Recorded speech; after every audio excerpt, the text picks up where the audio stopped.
Mais Monsieur le ministre de l'Intérieur est en ligne. Monsieur le ministre, bonsoir. Oui, bonsoir Ibrahim.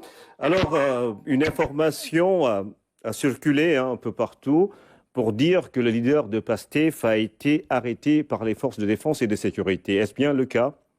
Je vous remercie Ibrahim. Je voudrais d'abord préciser que nous sommes dans un état de droit et qui dit état de droit dit des règles qui doivent être respectées aussi bien par l'État que par les citoyens. Vous avez entendu tous, il y a quelques jours, le leader du PASTEF, à partir de Ziguinchor, déclarer qu'il va faire une caravane au cours de laquelle des rassemblements seraient organisés. Nous avons vu que dans le cadre de la première étape, il y a eu mort d'homme. La responsabilité de l'État étant engagée dans tout ce qui est garantie de l'ordre public, nous ne pouvons pas laisser des personnes qui, pour quelque raison que ce soit, ou pour l'expression de quelque opinion que ce soit, faire des rassemblements sans pour autant que les règles minimales d'encadrement soient respectées. Et pour ce faire, il fallait d'abord faire une déclaration, premièrement. Deuxièmement, l'autorité administrative compétente doit vérifier si toutes les conditions d'une bonne organisation d'une manifestation sur la voie publique sont réunies et le cas échéant, l'autoriser.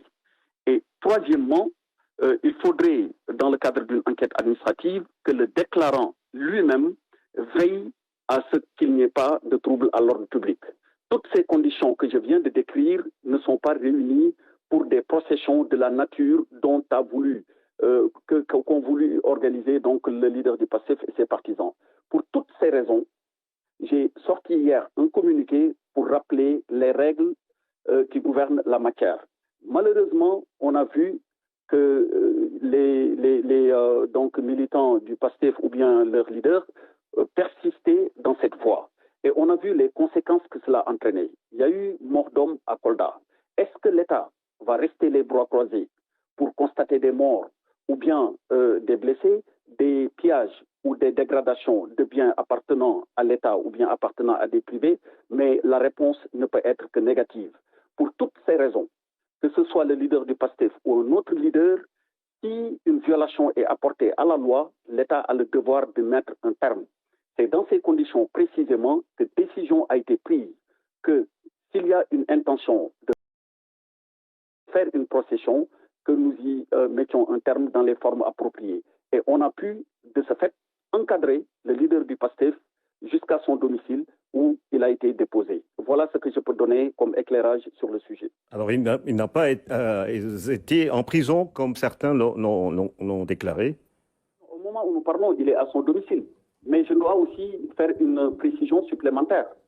Lorsque, effectivement, le véhicule dans lequel il se trouvait, à bord duquel il se trouvait, a été contrôlé, il était en compagnie d'autres personnes. On a pu découvrir des armes à l'intérieur du véhicule.